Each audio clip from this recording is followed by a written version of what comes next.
Olá, meus irmãos, a paz do Senhor. Espero que estejam todos bem. Nesta nossa boa aula, eu quero dar mais uma vez prosseguimento ao módulo que nós estamos estudando aqui no Instituto Bíblico de Paulínia e quero dar continuidade no nosso pensamento que estamos falando a respeito do Evangelho de Mateus, como da aula que nós fizemos anteriormente. Nós estávamos falando a respeito de algumas características do livro de Mateus. E é dessas características e divisões que nós vamos estar salientando e informando aos irmãos dentro daquilo que é o conhecimento que nós temos, né? Já fiz anteriormente nas nossas aulas uma contextualização para que possamos entender como era a organização política, social daquele período em que Jesus veio a nascer e também oficiou o seu ministério. O Evangelho de Jesus ele tem 6 grandes discursos do Senhor Deus. O Sermão do Monte, como já mencionamos, a introdução para aqueles que vão começar o ministério itinerante do Reino de Deus, que é o Mateus capítulo 10, as parábolas a respeito do Reino de Deus, o caráter do verdadeiro discípulo de Jesus e o Sermão no Monte das Oliveiras a respeito dos tempos do fim, que está ali a partir de Mateus capítulo 24. Algumas características especiais há de ser observada aqui nesse livro maravilhoso que nós estamos estudando. Quais são elas? São 13 as características principais que nós devemos estar observando. Primeiramente, que ele é o mais judaico de todos os evangelhos. Ele foi, de fato, escrito para os judeus, em suma, para os judeus. É claro que foi escrito para todo o mundo, como um livro preciosíssimo, mas ele tem um foco judaico nele. Ele contém a exposição mais sistemática dos ensinos de Jesus e do seu ministério de cura e libertação. E esse ensino sistemático fez com que a igreja do primeiro século, a igreja que acabara de nascer, que a princípio se chamava O Caminho, está lá registrado no livro de Atos pelo irmão Lucas, eles usavam como referência doutrinária o livro de Mateus para ensinar, para instruir os novos convertidos a respeito das doutrinas, dos milagres, das maravilhas de Jesus. Já mencionamos aqui os 5 sermões mais extensos do Evangelho sobre os ensinos de Jesus. Quero fazer aqui uma breve, abrir um parênteses, para falarmos sobre esses sermões. Primeiro, o Sermão da Montanha, que compreende ali a partir do capítulo 5 e até o capítulo 7 do livro de Mateus. Um dos mais belos ensinamentos do Senhor Jesus. Nós bem sabemos que Jesus é um tipo de Cristo. Ou melhor, que Jesus é o tipo de Cristo profetizado por Moisés. Moisés, lá no Monte Sinai, quando ele subiu no Monte Sinai para receber as tábuas da lei, os mandamentos divinos, Moisés esteve no monte. Jesus também, como já o Cristo encarnado, o Cristo profetizado pelo homem de Deus, Moisés, ele também está no monte e vai trazer agora um novo mandamento. E esse mandamento tem que ser observado porque quando ele vai falar a respeito desses mandamentos, eu quero ler aqui com os irmãos na palavra de Deus, algum desses mandamentos que está no capítulo 5 de Mateus, que são chamados de bem-aventuranças, a partir do capítulo 5, verso 3. Bem-aventurados os pobres de espírito, porque deles é o reino dos céus. Bem-aventurados que choram, porque eles serão consolados. Bem-aventurados os mansos, porque eles herdarão a terra. Bem-aventurados que têm fome e sede de justiça, porque eles serão fartos. Bem-aventurados os misericordiosos, porque eles alcançarão misericórdia. Bem-aventurados os limpos de coração, porque eles verão a Deus. Bem-aventurados os pacificadores, porque eles serão chamados filhos de Deus. Bem-aventurados que sofrem perseguição por causa da justiça, porque deles é o reino do céu. Bem-aventurados sois vós quando vos injuriarem e vos perseguirem, e mentindo disserem todo mal contra vós. Exultai-vos e alegrai-vos, porque grande é o vosso galardão no céu, porque assim perseguiram os profetas que foram antes de vós. E aqui termina o sermão das bem-aventuranças. Essas bem-aventuranças, na verdade, não é um novo mandamento. Jesus está ali trazendo uma doutrina que já existia na lei, mas que não era observada, porque os judeus, né, na pessoa dos fariseus, dos escribas, dos saduceus, eles traziam uma doutrina pesada, um jugo que eles mesmos não queriam carregar e jogavam para o povo. E nesse Sermão do Monte, Jesus está falando de si mesmo. Pode observar. Feliz será. É feliz, mais do que feliz, os que são puros de coração. Observe, Jesus está falando da sua própria característica. Lá no monte, Moisés recebeu as tábuas da lei gravadas em pedra, do próprio Deus. Agora é o próprio Deus que traz a lei, o novo mandamento. Uma nova visão do velho mandamento. O que era difícil de suportar, impossível de se fazer, agora Jesus quebra os paradigmas e mostra que não é tão complexo como os homens julgavam ser. O Sermão do Monte tem uma propriedade de mostrar que se o cristão, o novo convertido, o seguidor de Jesus, se espelhar nele, aprenderá dele e se tornará fácil carregar o seu fardo, carregar o fardo de Jesus, que ele mesmo menciona em Mateus, que o fardo dele é leve, o jugo é suave, e aprendendo dele que ele é manso de coração, fica mais fácil carregar o nosso fardo. Muito bem, esses são os sermões que nós estamos vendo, que Jesus mencionou durante a Galileia. Também falou a respeito de escatologia. Escatologia é a doutrina que estuda os últimos acontecimentos, as coisas que ainda estão por vir, eventos futuros, as últimas coisas que estão por acontecer. Isso é uma escatologia. Ele defende, no seu sermão escatológico, a vigilância e exorta a todos a observarem essa condição de ter uma visão de futuro próximo para acontecer. E Jesus traz de forma bem clara como se daria esses eventos. Eu não vou entrar no mérito aqui das divisões deste sermão escatológico, porque não é esse o nosso foco. É claro que nós poderíamos mencionar isso numa outra aula, mas por hora nós vamos ficar com essa informação de que Jesus trouxe um dos maiores sermões escatológico que está registrado em Mateus a partir do capítulo 24. Este evangelho, de modo específico, ele identifica os eventos da vida de Jesus como sendo o cumprimento das profecias do Velho Testamento, com mais frequência do que qualquer outro livro do Novo Testamento.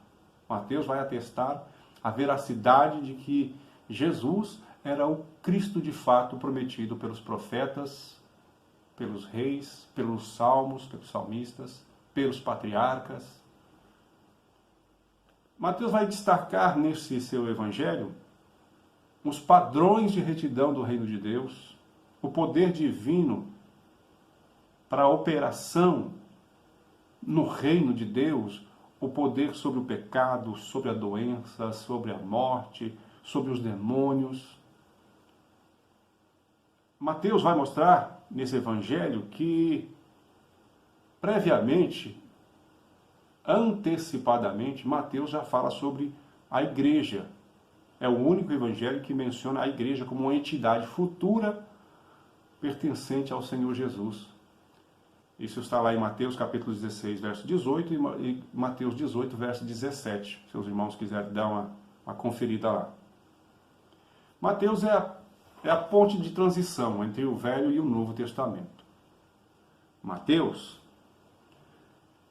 ele menciona mais de 60 referências que foram cumpridas na vida de Jesus, que foram profetizadas no Velho Testamento.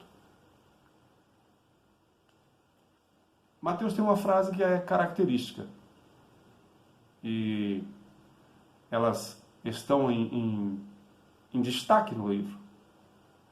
Para que se cumprisse o que fora dito pelos profetas. Essa frase acontece mais de 15 vezes. Para que se cumprisse o que fora dito, para que se cumprisse o que fora profetizado. Mateus, ele apresenta a árvore genealógica de Jesus, que traça a linhagem messiânica até o rei Davi, até Abraão. Dois dos mais importantes discursos de Jesus são encontrados aqui. O Sermão da Montanha, o discurso do Monte das Oliveiras, como já citei. E um quadro que é incomum nos acontecimentos da era presente é visto profeticamente no capítulo 13, onde 7 parábolas formam um quadro. É só você dar uma olhadinha lá, você vai ver que são parábolas proféticas. Este Evangelho de Mateus, ele mostra o Cristo revelado, o Cristo bendito entre os homens. O Cristo que fora profetizado e agora estava entre os homens.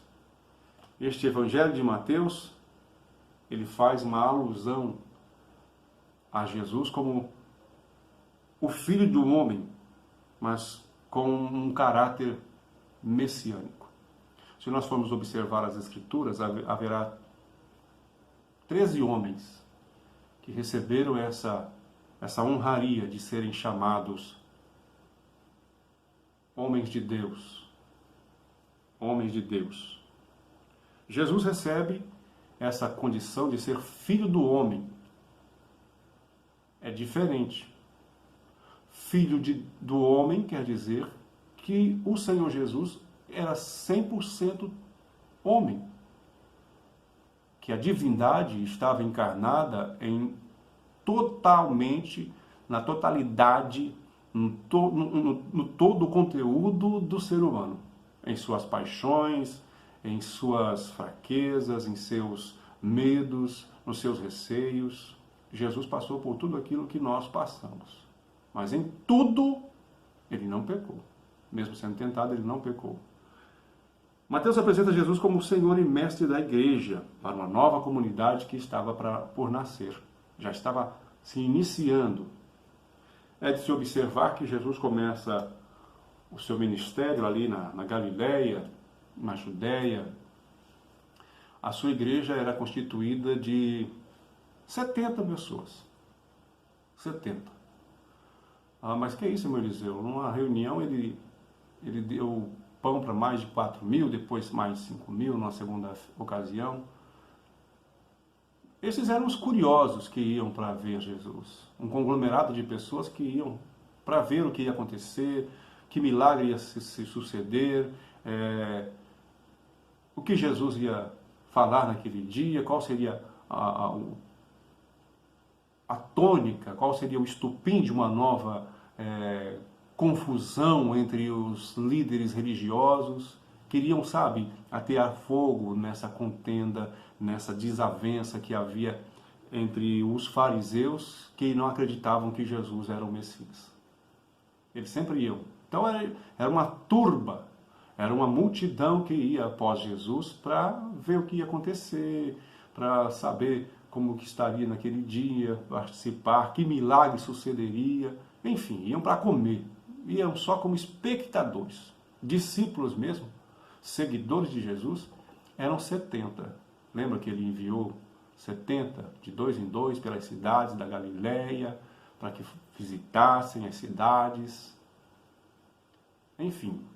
E no grupo dos 70 ainda havia 12 separados, que eram os apóstolos. No grupo dos apóstolos, Jesus tinha 3 discípulos com maior apreço: Pedro, Tiago e João. E havia o discípulo amado. Dos 3, havia mais um ainda, que era o discípulo amado, aquele que se reclinava no peito de Jesus, que é o apóstolo João. João tinha uma profundidade com Jesus que era algo assim maravilhoso, de uma amizade espetacular. Observe que esta era a igreja de Jesus. Jesus vem para ensinar essa igreja a fazer discípulos. O foco principal de Jesus era justamente esses. Então, os ensinamentos, as doutrinas, a forma como ele ensinava. Quando Jesus queria ensinar no meio do povo, falava por parábolas. Eu já mencionei aqui o que é parábolas. Para que aqueles que ouvissem não entendessem. Mas, em particular, Jesus ensinava para os discípulos. Olha, eu disse por parábolas, para que os fariseus, os saduceus, eles vendo, não entendam, e ouvindo, muito menos. E Jesus ensinava aos seus discípulos desta forma, desta maneira. O que é interessante observar é que para os discípulos, Jesus fazia tudo. Jesus mostrava a sua glória. Lembra no episódio da transfiguração, em que os 3 mais chegados sobem até o monte e ali Jesus mostra, eu vou mostrar para vocês 3 quem de fato eu sou. Eu sou Jesus, mas eu sou Deus. Então eu vou mostrar para vocês aqui quem de fato eu sou. E Jesus mostra sua resplandecência, sua glória. Quando eles veem isso, eles ficam estupefactos, admirados, pasmados, a ponto de dizer: oh meu Deus, quer que fazemos aqui um tabernáculo para Elias e outro para Moisés? Porque apareceram naquela visão Moisés e Elias. Entendam aqui que Jesus, ele tabernaculou conosco, ele fez morada, ele veio habitar entre nós. Daí a expressão do apóstolo Pedro, né? Senhor, quer que construamos aqui um tabernáculo para Elias? A voz que se ouviu ali dentro daquela nuvem que surgiu no momento foi: não, este é o meu filho amado e somente a ele ouvi. Não mais a lei, através da representatividade de Moisés, não mais os profetas na representatividade do profeta Elias, mas agora a boa nova do reino dos céus. Porque os judeus não tomavam o nome de Deus em vão. Por isso que Mateus vai sempre mostrar e vai sempre falar a respeito do reino dos céus, para não tomar o nome do Senhor Deus em vão. Era o receio na ortodoxia judaica, para que não pronunciasse o nome de Deus em vão. E é nisso que nós estamos vivendo. O Evangelho de Jesus. Não mais a lei, não mais os profetas, mas ouvindo sempre a voz do Senhor Jesus. Mateus mostra esse seu evento falando, nesse seu livro, melhor dizendo, mostra o propósito principal do seu livro. Mostrar que Jesus de Nazaré é o Messias, é o esperado, o desejado das nações, que fora predito por Moisés e pelos profetas. O Evangelho podia começar como um conto de fadas. Era uma vez Jesus de Nazaré, mas não é assim que começa. O Evangelho já se inicia com uma expressão judaica. Gênesis. Bar. Gênesis, essa expressão, Gênesis, é origem, a origem de Jesus, a genealogia de Jesus. É o texto original no grego. E ele está falando de onde surgiu Jesus. Lá em Belém da Judéia, em Betlehem, na casa do pão. Ora, onde poderia nascer o pão da vida? Na padaria. É que no texto original, no hebraico, Betlehem quer dizer casa do pão, padaria. Por isso que o Messias não tinha outro lugar para nascer senão em Belém. Em Belém.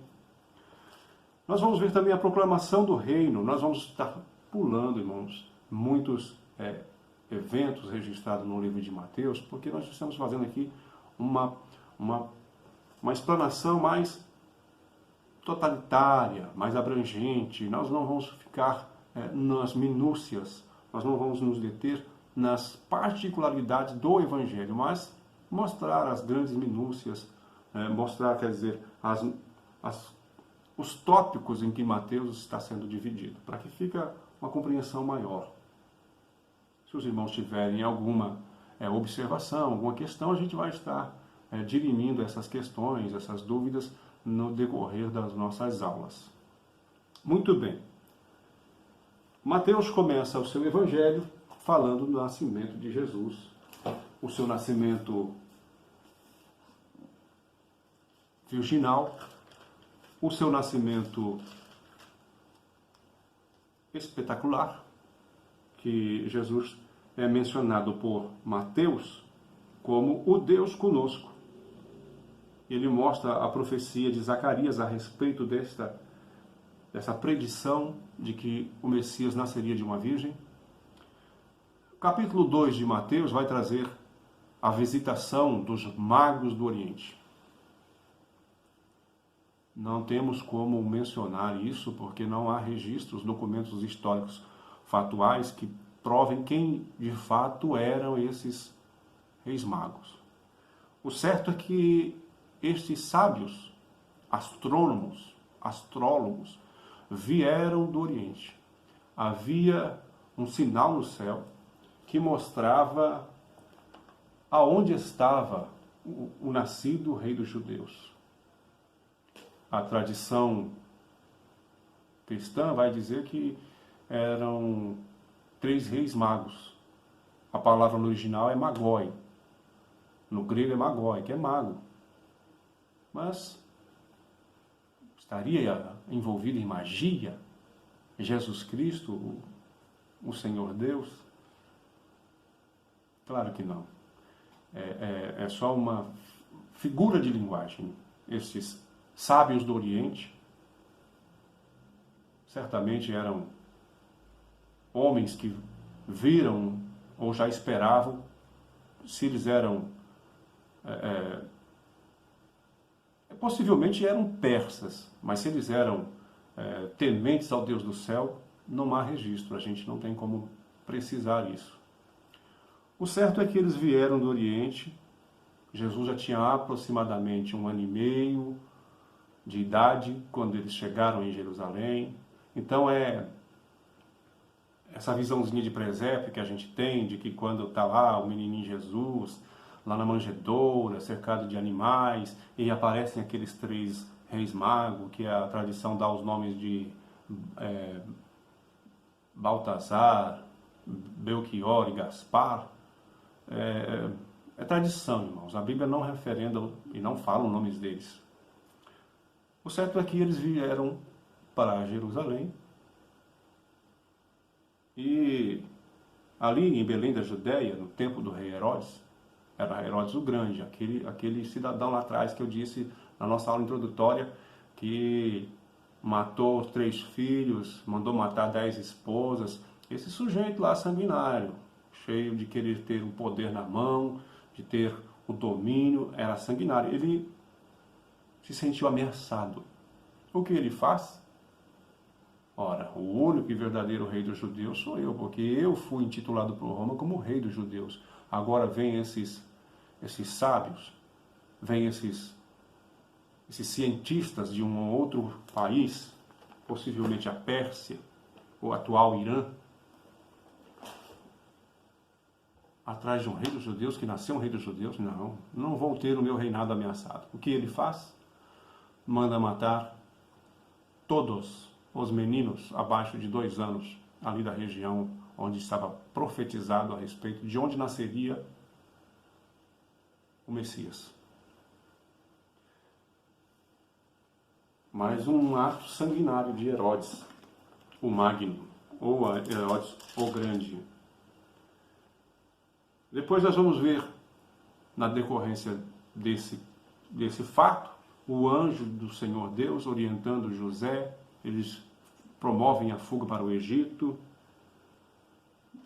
e volta depois de um tempo, quando Herodes já estava morto e Herodes Arquelau reinando ali na Judéia. Eles voltam do Egito para cumprir de novo as profecias, e Mateus mostra isso de uma forma clara, que é para se cumprir aquilo que fora profetizado pelos profetas. Do capítulo 3, nós vamos encontrar o personagem proeminente na história, o homem do qual o próprio Jesus dá testemunho, de que dos nascidos de mulher, nenhum é maior do que João Batista. Olha que privilégio. Nenhum dos heróis da Bíblia, nenhum daqueles heróis do Velho Testamento eram maiores do que João Batista. Ele veio no espírito de Elias. O próprio Jesus diz que ele veio no espírito de Elias, também cumprindo aquilo que fora profetizado pelos profetas. Mateus busca mostrar para os judeus que todas essas circunstâncias eram muito particulares, pessoais na pessoa de Cristo. Não tinha como negar que Jesus era o Cristo. Não tinha como eles se desculparem, se excusarem, dizer que Jesus não era o Cristo. Todas as coisas que estavam profetizadas a respeito do Messias, do filho de Davi, do filho de Abraão, aquele que seria da linhagem davídica, da linhagem abraâmica, estava tudo se cumprindo agora na vida de Jesus. Ele mostra no capítulo 3, João o Batista, João o Batizador, para limpar, para ir à frente do ministério de Jesus, quebrando os protocolos, quebrando as barreiras. Foi assim que João começou o seu ministério, e Jesus vem logo após João Batista. Capítulo 4 mostra a tentação de Jesus. Assim que Jesus foi batizado por João, lá no Rio Jordão, Jesus é levado pelo Espírito para o deserto, para ser tentado.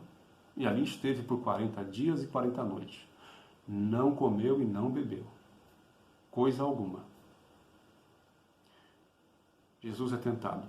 E tendo passado esse período, nós conhecemos bem a história do texto bíblico, o tentador, o adversário, ele vai tentar o Senhor Jesus em alguns aspectos.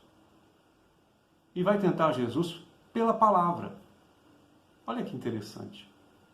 Olha, não está escrito a seu respeito. Pula daqui do pináculo de Salomão, se você for Deus mesmo, se tu és o Filho de Deus, né? Pula daqui, porque está escrito a teu respeito, que os anjos vão te segurar. Lembra-se disso? Dessas coisas que o maligno tentou Jesus? E como foi que Jesus venceu o maligno? É simples. Bíblia, com a palavra. A gente só vence o maligno com o conhecimento da palavra. Não há outro recurso, não há um outro caminho para vencer o maligno, para vencer o adversário das nossas almas, conhecimento da palavra. E é isso, meu irmão, que você está fazendo. Eu quero te parabenizar por esta iniciativa, em conhecer a palavra de Deus, em estudar a palavra de Deus, porque quando você conhece a palavra de Deus, você não é levado por nenhum vento, de qualquer vento que vier de doutrina, de falsa doutrina que venha por aí. Uma vez firmado na palavra, até mesmo se um anjo descer do céu e vos anunciar um outro evangelho, senão esse que vos tenho pregado, que seja anátema, diz o apóstolo Paulo. Pois muito bem, Jesus começa já o seu ministério, fazendo os seus primeiros discípulos na Galileia, lá onde ele morava. Jesus não era um andarilho. Jesus não era aquele que andava sem eira nem beira. Não, Jesus tinha um teto. Jesus tinha uma morada própria, uma casa. Ele morava em Cafarnaum. Lembra daquela casa onde 4 homens desceram um paralítico pelo telhado? Destelharam a casa, desceram ali o paralítico, Jesus perdoou os pecados, curou o homem para que ele andasse. Aquela casa era de Jesus. Jesus tinha uma residência fixa, endereço próprio. Ele não era um largado, ele não era um abandonado pela família. Não, Jesus tinha uma residência própria. Muito bem. Começa ali então na Galileia, onde estava Cafarnaum, o seu ministério, os seus primeiros discípulos. E quando surgem os primeiros discípulos, aí vem o texto maravilhoso do capítulo 5, que é o Sermão do Monte. Ele vai mostrar que os discípulos são luz do mundo e sal da terra, que nele Jesus cumpre-se a lei e os profetas. Ele vai mostrar e quebrar os paradigmas da época, porque era algo, o ensinamento que Jesus trazia era algo fantástico. Aquela região era dominada pelos romanos. Os romanos, eles tinham a lei romana. A lei romana, ela era imperativa. Desobedecê-la custava a morte daquele que era dominado. A Pax Romana. O soldado romano, ele podia obrigar alguém a carregar a sua tralha de guerra durante uma milha, um período de distância que era... Como eu estava dizendo, o soldado romano, ele podia, pela lei, obrigar um dos seus dominados a levar as suas tralhas de guerra de um lugar ao outro. Por isso que Jesus disse assim, se o teu inimigo pedir para que você ande com ele uma milha, ande 2. Se alguém te pedir a capa, dê também a túnica. Se alguém te bater numa face, dê a outra. Jesus está mostrando toda a verdade a respeito dele, do amor encarnado que é Jesus. Meus irmãos, continuando o Sermão do Monte, nós vamos ver a respeito de esmolas, oração e jejum, no capítulo 6. Jesus vai mostrar algumas parábolas, o tesouro no céu, o olho puro, porque a graça se tornou mais pesada do que a lei. Se a lei já era um pouco difícil de carregar, a graça veio com um peso um pouco maior. Há de se observar isso. A lei dizia, não adulterarás, que aquele que adulterará morre. Então não podia adulterar, não podia ter o contato físico. Jesus agora traz uma nova mensagem dizendo, olha, se você olhar e desejar no seu coração, já cometeu adultério. Percebeu que é mais pesado o negócio? Antes tinha que ter o contato físico, agora não, só basta olhar e desejar. Há de se prestar atenção nisso, porque a graça exige um pouco mais de empenho. Jesus vai mostrar esse ensinamento também sobre a solicitude da vida. Jesus, ele mostra na continuação do Sermão da Montanha, que é o capítulo 7, o hábito de julgar os outros, porque é muito fácil, né? Julgar os outros do que julgar a nós mesmos. A bondade de Deus, Jesus mostra os 2 caminhos, né? O estreito e o largo, o caminho apertado, o caminho que conduz à salvação, o caminho que conduz à perdição. Os falsos profetas, olha, desde os tempos de Jesus já existia esse negócio de falso profeta. Há de se estar atento. Ora, o adversário da nossa alma, ele não mudou. Aliás, ele melhorou as estratégias de combate. Se ele tentou o primeiro casal lá no Éden, distorcendo a palavra de Deus, se ele tentou o Senhor Jesus também distorcendo a palavra de Deus, ora, ele não vai distorcer também a palavra de Deus para tentar a igreja dele? É claro que vai, meu irmão. Esteja atento a isso. Esteja observando isso. atento, porque o inimigo, ele anda em derredor, procurando alguém que possa tragar. Por isso precisamos estar conhecendo as Escrituras. Jesus fala, quem são aqueles que vão entrar no reino de Deus? No capítulo 8, Jesus vai mostrar o ápice do seu ministério, as curas. Jesus vai começar ali, Jesus já havia começado, mas ele vai mostrar a partir do capítulo 8 de Mateus, os milagres que ele fazia como Deus. Leproso, o centurião de Cafarnaum, a sogra de Pedro, o endemoniado gadareno. Jesus mostra a sua autoridade no mundo espiritual. Jesus mostra a sua autoridade sobre a morte. Expulsando os demônios, Jesus mostra a sua autoridade no mundo espiritual. Nesse episódio de apaziguamento de uma tempestade, no capítulo 8, Jesus mostra a sua autoridade sobre a natureza. Jesus mostra a sua autoridade sobre a morte, quando ele cura o menino oficial do rei. Ele mostra também que ele tem poder sobre a massa humana, quando ele, no capítulo 9, ele cura o paralítico de Cafarnaum. Ora, lembra que Jesus disse assim, quando ele curou o paralítico de Cafarnaum, ele disse, olha, vá em paz, porque os seus pecados estão perdoados. Os saduceus, os fariseus que estavam de perto, mas quem é que pode perdoar pecados se não Deus? Ele está se constituindo como Deus. Jesus parece que tinha justamente essa objeção, essa objetividade de mostrar para a religião, para os religiosos daquela época, de que de fato ele era o Cristo. Há um episódio da cura de um paralítico, de que já há 40 anos ele era paralítico. Outra evidência é o paralítico no tanque de Betesda, que estava lá já há muito tempo. Ele não conseguia descer nas águas.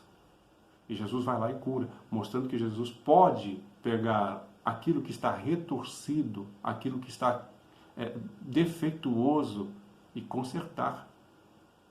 Nesses milagres em que eu estou evidenciando, mostra que Jesus tem poder sobre a matéria. Aquilo que estava distorcido, torto, deformado, Jesus remodela, torna novo, aperfeiçoa, cura, traz de novo. Olha como Jesus se mostrava glorioso e sobrenatural para aqueles homens, e mesmo assim eles o rejeitaram. Jesus vai trazer alguns ensinamentos. No capítulo 9, que é o capítulo que nós estamos apreciando, Mateus vai citar assim, de forma discreta quem é a sua pessoa. Ele, como autor do livro, né, ele é intitulado como autor do livro, e ele vai mostrar no capítulo 9, verso 9, quem era ele. Vai dizer assim, olha, Levi, o publicano.